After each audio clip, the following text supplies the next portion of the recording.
Welcome to POUSE Around the House. In this video I'm going to show you how to wire and fit a mains powered interlink smoke alarm like this, which you can also see here fitted above my head. I'll go through some basic wiring diagrams, show you how to wire it up and physically fit the smoke alarm into place. So before we get started, I'm just going to go through some basic wiring diagrams. Now I have drawn these myself, so apologies for the scrappy drawings and the even worse writing. Now when wiring a smoke alarm, there are two common ways you're likely to see. One is where you have a dedicated circuit from the consumer unit going out to your smoke alarm, and if you have more than one smoke alarm, off to the next and the next one and so on. The other common way to wire a smoke alarm is you'll have a lighting circuit coming from your consumer unit, and then at some point in that lighting circuit there will be a spur out to a smoke alarm, and then again it will be interlinked if there are more than one smoke alarm to the next smoke alarm, the next one, and so on. And before we go into more detail, I just want to give a quick summary of the consumer unit. So in your consumer unit, you'll have MCBs, and that is a miniature circuit breaker. Now these offer overcurrent protection to individual circuits in your house. So on one MCB, you might have the lights, on another you'll have a socket, and another you'll have an oven, and so on. If you get an overcurrent, the MCB will trip and the power will be turned off. Then you'll have what's known as RCDs, and these are a residual current device, and these detect earth leakage or earth faults in any of these circuits.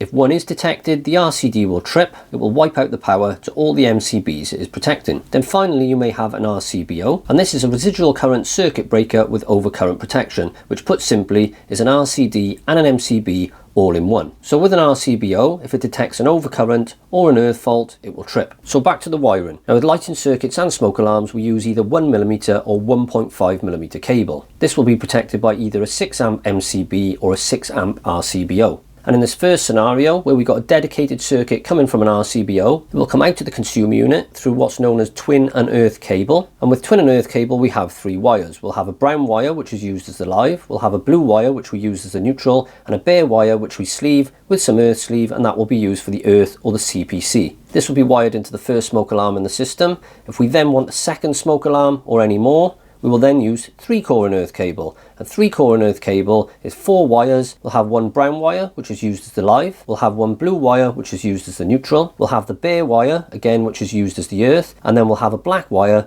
which is used as either the switch live, or in this case, the interlink to the second smoke alarm, and so on. In this second scenario, you'll have a lighting circuit in your consumer unit. It will come out to the MCB, again, in twin and earth cable, and it will run to the first light, the second light, the third light, and so on. Now at some point in that lighting circuit, you will spur out with some twin and earth cable, and you will send that to the first smoke alarm. Then from this smoke alarm, the wiring is exactly the same as in the other setup, and we use a 3-core and earth cable to the second smoke alarm, to the third, the fourth, and so on. Now the thinking behind the first wiring setup is on an RCBO, it's on a dedicated circuit. So if there are any earth faults in any of the other circuits in the house, it is not going to affect this RCBO. In which case, the chance of this tripping because of an earth fault is very slim. If it did trip because of an earth fault, then it's doing its job, as the problem lies within the smoke alarm system. Now the thinking behind connecting to a lighting circuit is that if for whatever reason an RCD was to trip out all the MCBs, then come that first evening when it's dark, you're likely to try your lights and they won't come on. This will highlight that there's a problem. The chances are you'll get that problem rectified as soon as possible, in which case the smoke alarms will be back on and protecting your house again. Now there is one other thing to mention, is that these interlinked smoke alarms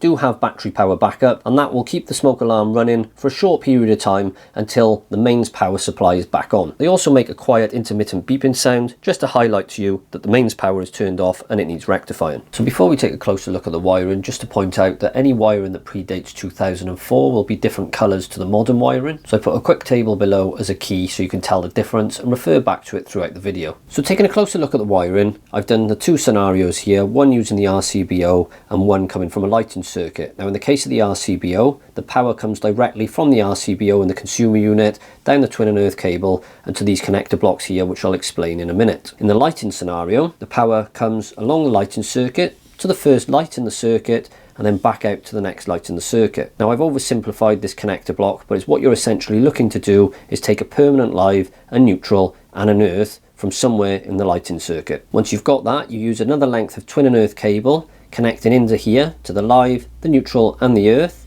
You take that down and then to these connector blocks, And now the setup here to connect into your smoke alarm is exactly the same as this scenario here. And just bear in mind that it is good practice to put some sort of isolation switch along this length of cable, which just means you can isolate the power to the smoke alarms whilst leaving the lights on if you require any maintenance to the smoke alarms in the future. Having said that, providing an isolation switch does give the homeowner the opportunity to turn off the smoke alarms, which is why personally I don't bother. But let me know in the comment section below, would you use an isolation switch, and if so, how would you do it? So now we're going to go to the next wiring diagram. And for the purpose of this video, our wiring is coming from an RCBO, and that is because that's how my house is wired, and that's what we'll see later in the video. So our twin core and earth cable comes out of the consume unit and it's going to the first smoke alarm in the system. Now the way most smoke alarms are provided these days is they come with a removable plug-in connector at the back, and from there you'll have 3 wires. A brown wire for the live, a blue wire for the neutral, and a white wire for your interlink if you're going to use it. Obviously you won't need that if you're only having one smoke alarm. Now for doing connections like this, I like to use Wago connectors, and in this example I'm going to be using the Wago 222 connectors, and these come in different sizes, usually a 2 lever with 2 terminals, a 3 lever with 3 terminals, and a 5 with 5 terminals.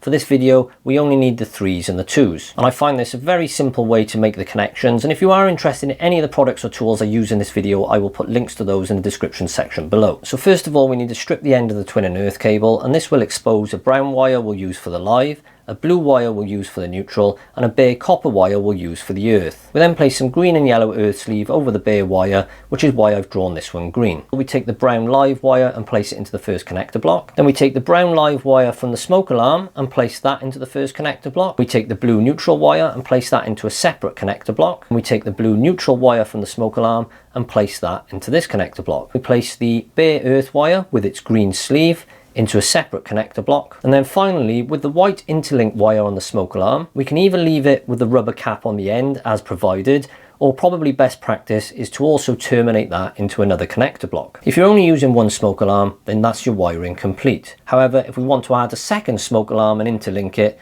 let's go to the next diagram. So you can see here, same setup. We've got our first cable going into all the connector blocks we just showed. Now we've got our second smoke alarm here, and to connect these two together, we need to use what's known as the 3 core and earth cable. And in this scenario, this cable has 3 wires plus the earth. So it will come with a brown that we'll use as the live. It will come with a grey that we're going to use as the neutral. It will come with a black that we'll use as a switch live or for the interlink. And it will come with a bare copper wire again for the earth, and we add the sleeve over the top. We strip the end of the 3 core and earth cable. The brown wire we're going to place into this first connector block, connecting together all the brown lives. Then we're going to take the grey wire, we're going to place that in here as it's a neutral, connecting all the neutrals together. Then we're going to take the earth wire, we're going to sleeve it with this green and yellow covering. We're going to place that in and connect the earths. Then we're going to take the black wire and we're going to place that into the connector block with the white wire, connecting the interlink on the smoke alarm. Now at the other end of the cable, we're going to take the brown live wire, we're going to place that into this connector block. We're then going to take the brown wire from the smoke alarm and connect that into the same connector block. Now we're going to take the grey neutral wire on this cable and place that into a separate connector block, and then we're going to take the blue neutral wire from the smoke alarm and place it into the same connector block. Then we're going to get the bare wire from the cable, we're going to sleeve it with some earth sleeve and place that into a connector block. Then we're going to take the black wire from the cable, which we're using as a switch live or the interlink, and place that into a separate connector block. Then we're going to take the white interlink wire from the smoke alarm and place it into that connector block. Now you'll notice here I've coloured that blue and brown. Now on this grey wire we use a bit of blue insulation tape and wrap it around the end, and that just indicates that this grey wire is being used as a neutral. Then on the black wire we place a bit of brown insulation tape around the end, and that just shows that this is being used as a live. And then we do the same on this cable and this cable, again just showing that this is being used as a neutral and this is being used as a live. Now something I haven't mentioned yet are that there are no earths from the smoke alarm. Now this is because they are plastic and what's known as double insulated, so they don't actually require earthing. However, you always safely terminate the earth into a connector block, or if it's carrying on, you interlink them so that you get continuity between the earths all the way to the end. If you're only having 2 smoke alarms, then that is your wiring done. And in this situation, if this smoke alarm was triggered off, it would send a small current down the interlink wire.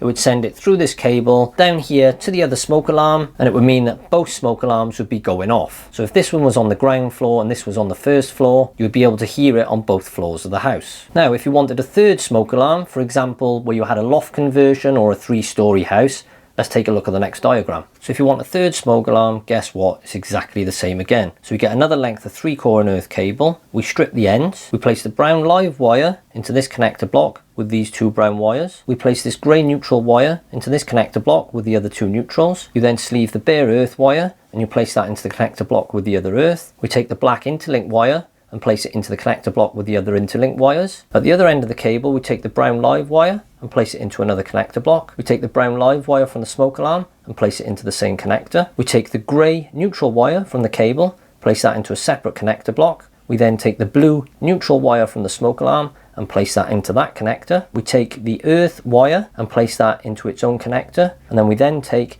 the black interlink wire into a separate connector, and finally the white interlink wire from the smoke alarm and into the connector with the black wire. Again, brown tape over the black wire to indicate it's being used as a live, and blue tape over the grey wire to show it's being used as a neutral. And you'll notice when you get to the final smoke alarm, you obviously have one less cable, as you don't have another cable going back out. So in actual fact here, I only needed the 2 lever or 2 terminal connector block for each set of wires. But it's just to show you that where you have 3 wires, you need a 3 terminal connector block, and where you have 2 wires, you need a 2 terminal connector block. Having an extra one is fine, you can just leave it empty, it's no problem at all, but they obviously cost a little bit more than the 2 connectors. So hopefully that all makes sense. Please refer back to these diagrams if you get stuck, but now I'm going to show you a mock-up demonstration on the desk. But before we do that, can I just ask, if you're finding this video useful, could you please give it a like, and if you haven't done so already, could you please subscribe to my channel, as it would really help me out. So now I'm going to show you a mock setup of the smoke alarm wiring. First of all, you're going to have a length of 1.5mm or 1mm twin and earth cable. This particular cable is 1.5mm, and this is what I've used in all the lighting circuits in my house. Now the start of the cable will be connected into your consumer unit, either into an MCB or an RCBO, as discussed earlier in the wiring diagram. This cable will likely go up the wall, through the ceiling, and to your first smoke alarm in the system. Now I'll just show you once how I prepare the end of the cable. So in this example, I'm going to take my CK automatic wire strippers, and I have done a review of these in another video, and I'll put a link to that video on the screen now. And please don't forget, I'll put links to all products and tools in the description section below. Now I want to strip my cable from about there, so I place them in the automatic wire strippers, squeeze like that, and there we go. The reason we call this twin and earth is because you have the brown wire, the blue wire, and your earth or CPC. These being the twin and that being the earth. The next thing to do is use my wire strippers and strip about 10mm of bare wire off the rest. Now we need to place some earth sheath over the bare wire. To do that, I slide the earth sheath on, I bend it over to mark the end of the wire. I want about 10mm, so I hold it there, slide it back, snip it off like that, and there you have your 3 wires prepared. So this is a Fire Angel mains powered interlink smoke alarm, and we'll take a closer look at this later in the video. But if you look on the back, you've got this connector here, and once all the wires are connected up, we can then plug this straight into the back of the smoke alarm. So here we've got a brown wire which is used for the permanent live, we've got the blue wire which is used for the neutral, and we've got a white wire which is used for the interlink on the smoke alarm. And this white wire is essentially used as a switch live, and it just means that if one smoke alarm in the system is triggered off, it will then send a signal down this wire to all the other smoke alarms, making them sound the alarm. So this white wire isn't used if you've only got one smoke alarm, hence why it comes with this rubber cap. So now we need to connect the wire from the consumer unit to the wires on this connector block. And to do this, I like to use Wago connectors, and the ones I'm using today are the Wago 222 connectors. This particular one has 3 levers or 3 connections, and here's another one with 2 levers which will accept 2 wires. So the way these work is by flicking these levers up like that. So I'm going to start with the live brown wire. I'm going to place that into one terminal on this connector there, and then I'll flick down the lever. That is now terminated safely into the connector block. Now I take the brown wire on the smoke alarm connector, I place that into the second terminal on the connector block like that, and close down the lever, and that is now connected. So now I'm going to do the same for the neutral wire. So using another connector block, we place the neutral wire into the end terminal like that. Then I take the blue wire from the smoke alarm connector and place that into the second terminal. And finally it's time to connect the earth wire, and as the sheath fell off earlier, I'm going to place that back over the wire. Take another Wago connector block, place that into the end terminal and close the lever. So if you're only fitting one smoke alarm, that wiring is now complete, and you could plug this straight into the back of the smoke alarm. The way you do this is by locating these pins into the back of that connector, and you can see there that's the right way round. So you just place that over there and click it into place like that. This is then physically fitted up onto the ceiling or the wall, and I'll show you how to do that later in the video. Just to quickly explain the earth wire, a smoke alarm is plastic, so it's what's known as double insulated. It does not require earthing. However, because you have earth in the cable, we have to safely terminate that into a connector block like this. Then, if you have a second or third smoke alarm in the chain, we also interlink the earth wires into this connector block, keeping continuity all the way to the last smoke alarm. That way, if the earth wire is ever required for an appliance at the end of the circuit for some reason in the future, the earth wires are all connected and it can be utilised appropriately. So I'm going to quickly unplug this, and that will just make it easier to show you this wiring. So now, if we go into interlink a second smoke alarm, we just connect another cable to these connector blocks. So this time we have to use a slightly different cable, and this is what's known as a 3-core in earth. And the reason for this, as you might have guessed, is it has 3 cores and an earth. So this time we've got a grey wire, we've got a black wire, a brown wire, and again the bare wire, which is the earth or CPC. Now whenever you're using a 3-core in earth wire, it's good practice to use the grey wire as the neutral, the black wire as the temporary or switch live. In this case that would be for the interlink on the smoke alarm, and you use the brown as the permanent live. And then obviously the bare wire is used as the earth, and you place that sheath over the top like that. Now to avoid any ambiguity, if anyone came back to look at these electrics, we're going to mark up these wires to show exactly how they're being used. To do this, I like to use insulation tape, so I'm going to start by wrapping some blue insulation tape around the grey wire. So I take my small strip of tape, and I just wrap it around that grey wire like that. And that now indicates that that wire is being used as the neutral. I'm then going to take some brown insulation tape. I'm going to place that around the black wire, which is the switched live, or in this case, the interlink. And again, this brown will just indicate that this is being used as a live. Now this wire is already brown, so we don't need to do anything with that. And the earth wire has the sheath indicating that it's the earth. So now we're ready to connect this up to the connector blocks. So I'll start with the earth wire. I just raise a lever on the connector block like that, place the earth wire into the connector and close the lever. I'm now going to do the same with the neutral. So I place that neutral wire into the connector block and close the lever. Now I'm going to do the same with the brown permanent live, and that is going to go into the final connector there and close the lever. Then finally we have to use this white wire, which is going to interlink the smoke alarms. So I'll take off this red rubber cap, and for this we could just use the 2 lever block. You could use a 3 if you want and leave one empty, it doesn't matter. So I'm going to place the black wire into the 1 terminal on the connector, then we take the white wire and place it into the other side of that connector. I'll now just plug that back into the smoke alarm so we can see what's going on. And hopefully it's clear to see now. We have this first cable coming from the consumer unit, and this heads off to the first smoke alarm in your system. Now the way these smoke alarms are wired, they give you this connector.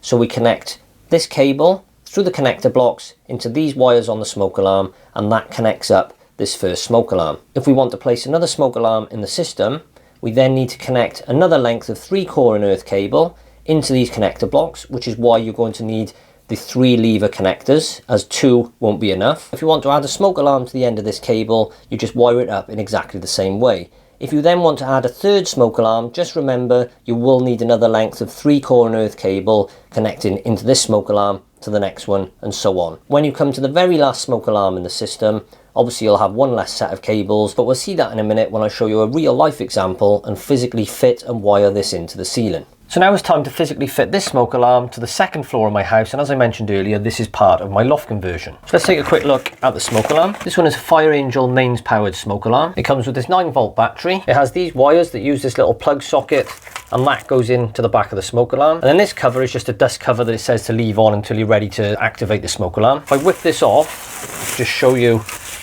inside. So that's the front of my smoke alarm, and then it's got the plate which you just slide like that, and that is what we need to now fix to the ceiling. If you look on the back of the plate, you've got these grooves, and then they fit into these little holes on the smoke alarm.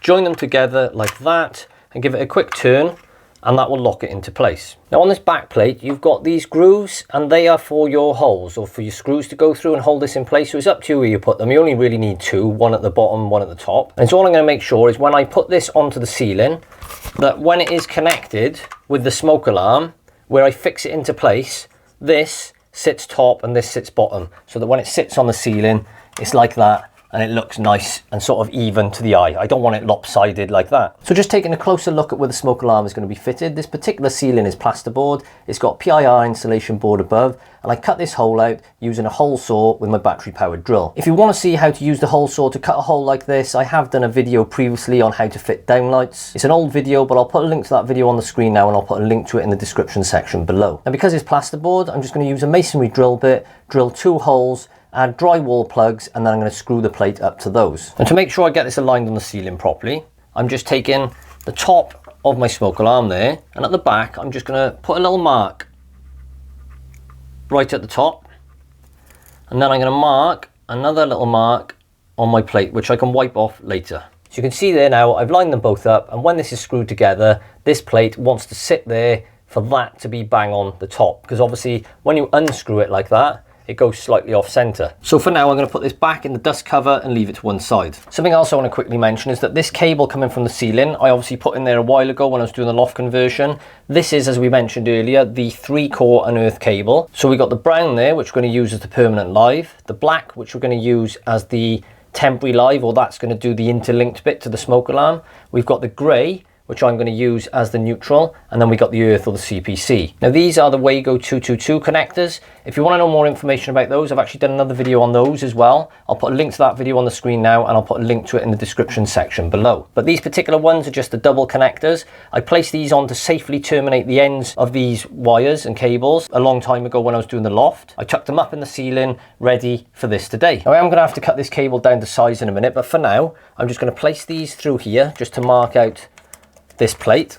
We'll slide this up to the ceiling, and we'll get this marked, drilled up and fixed into position. Now there are also rules on where to physically position the smoke alarm, and I'll quickly show you those now. Now it's possible that other brands of smoke alarms will be slightly different to this, so please check the instructions on your smoke alarm. But in brief, if your smoke alarm is on the wall, the top of the alarm must be between 150mm and 300mm below the ceiling, and at least 300mm from a neighbouring wall. If fitted on the ceiling, they should be sighted at least 300mm from light fittings and walls, ideally as central as possible in the room. So if you want a bit more information on that, obviously just pause the video and read through the instructions you just saw on my smoke alarm. So for now, I'm going to slide this over the cable. I've got my pen mark.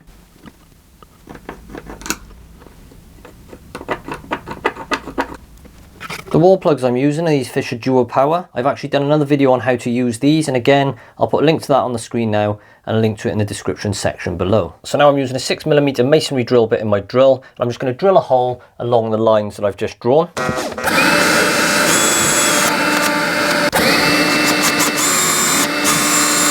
Taking my plug, just push that into the holes, then just use my hammer to tap it into place. I'll just do the same with the other one. Before I carry on, just show you that closer up. So now I'm going to screw the plate into place using these screws. And again, if you want to know what screws to use with these wall plugs, just watch my other video on the Fisher Duo Power.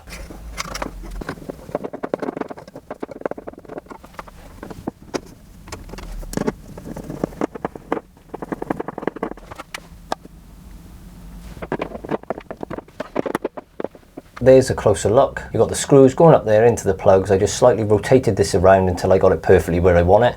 Now we can get on with cutting down this cable. So I've just come down to knock the power off on my smoke alarm. Now quickly to explain my consumer unit, which may be different to yours, I have individual MCBs or miniature circuit breakers. Now a miniature circuit breaker detects overload on a particular circuit, and if it is overloaded, the MCB will trip for that circuit. You then have an RCD, which is a residual current device. This will detect like an earth leakage or an earth fault, and these protect a row of MCBs. My consumer unit is a split-way consumer unit, so these 4 MCBs are protected by this RCD, and these 5 MCBs are protected by this RCD. I have my smoke alarm on what's known as an RCBO, and this is basically a combination of both an MCB and an RCD all in one. So mine is not affected by any of the other currents, and it stands alone. Another way you may have yours wired up is your smoke alarm into a 6 amp MCB like that for a lighting circuit. So just make sure you choose the right one to isolate the power to your smoke alarm, and make sure that the power is dead before you start working on that cable. So to ensure that power is turned off, I'm going to flick that off now,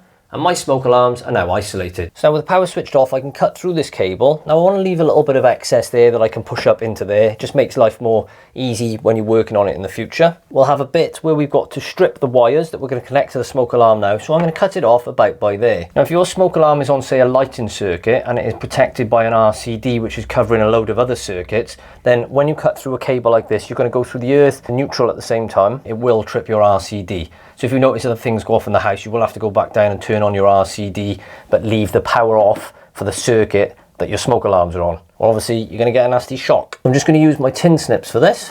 Now I'm going to use these wire strippers. I just place that on there like that.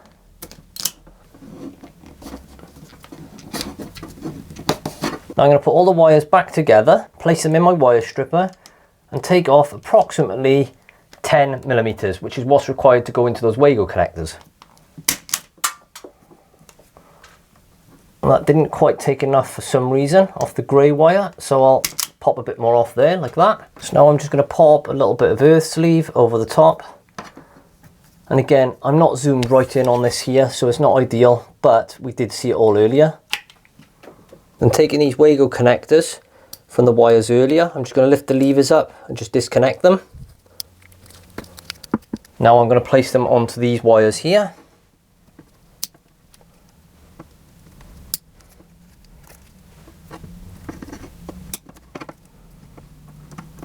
You could probably see this floating around in my hand then. This is the connector that's going to go in the smoke alarm. So I'm now going to connect the other ends of these into these connector blocks.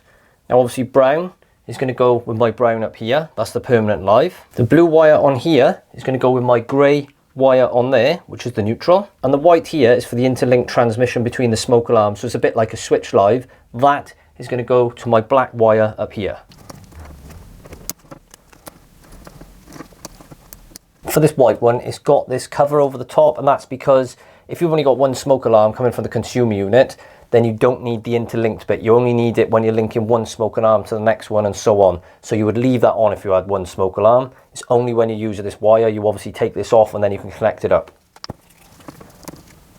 Now because the smoke alarm is made of plastic and is what's known as double insulated, it doesn't need to be earthed. However, we safely terminate the earth in a connector like this. And that means there's no way of this connecting into anything else or picking up a live current. And in the future, if you do need to use this earth for another appliance or anything on the end of here, it's there and it's available. One last important thing we've got to do before moving on is to put some insulation tape around these wires. Blue is neutral. We will put that around the grey wire, as that's what we're using as the neutral.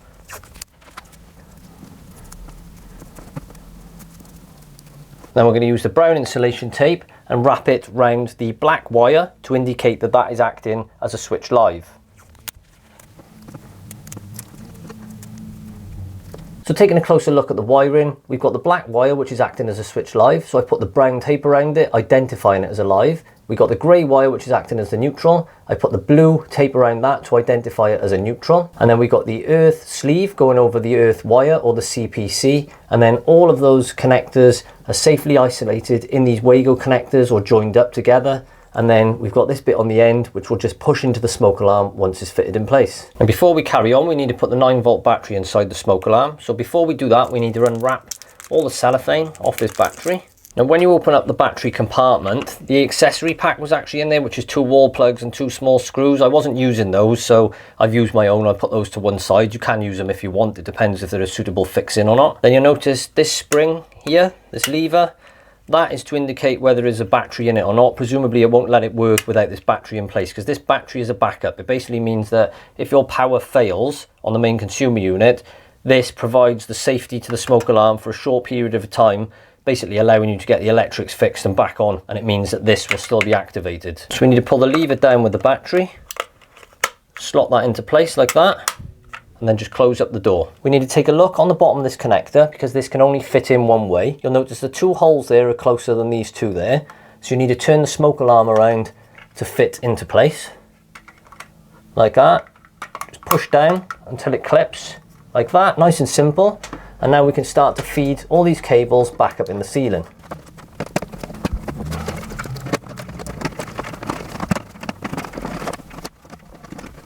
So once you've got all the wires and cables tucked up in the ceiling nicely, I've got no resistance on that at all, which is good. I can now fix this back into place. So we need to locate those little holes there.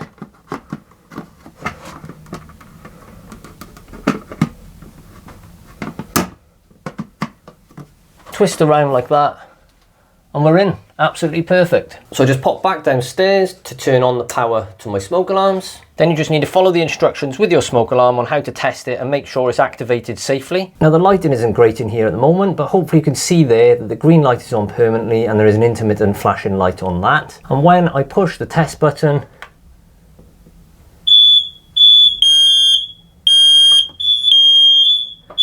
so not only could we hear that alarm going off there, I could hear this one going down here and this one down here. So I now know that all the smoke alarms are interlinked and working properly together. So hopefully you found this video useful, and if you did, can you please give it a like, and if you haven't done so already, can you please subscribe to my channel and press that bell icon for regular notifications. I've been POUSE around the house. Ta-ta, farewell.